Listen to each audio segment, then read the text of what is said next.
چوکن مروی یک جماسترین و آلوسترین گهن لاش مروینه. پیتویت هایله هبد.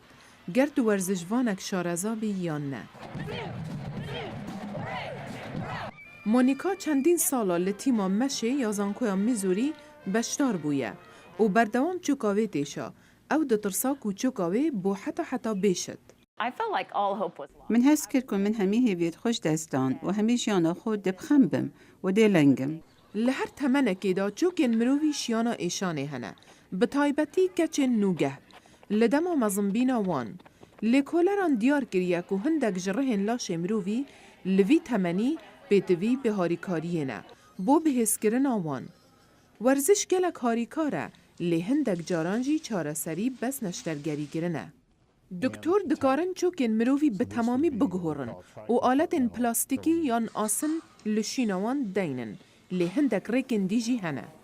هستی کسکی تر دی بوچوکا خانما بیتس دانن گو افکریاره بناوه بایو جوینت لزانینگه ها میزوری دست بکریه. او هین گنج و چالاکه و پیویست ناکه چونگاوی به تمامی بیتا گوهرتن. شانه او هستین کسین خوابخش با گوهرتنا چوکا کسکی تیر دانانه. گو چوکاوی زیان پیگهشتیه.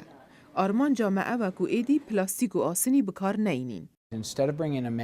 شونه هنده گو ام تشتی به دست هاتنه چیکرن بکار بینن ام دکارن پرچه لاش مروف گو سرشتینه و خوده دایه بکار بینن بو گوهرینا چوگان. اف تکنیکه دیشن بو گهندیجی بکار بین. برای که حالت که پزشکی ام شانه انچو که نخوشی که پدوی پینیه و ضرر ناگهین تا چه جهندین درتینین او ده بین تاقیگه او جگ دکشین پاشی دخین چو که وان. ام وان خانان ددانین سرقالبی و هندی جه پیتوی درتینین.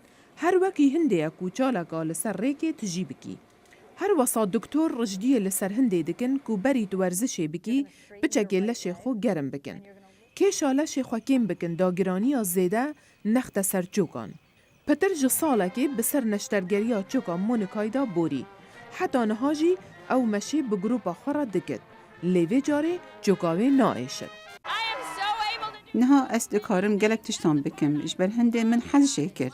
اس وکی بری لحات مبن.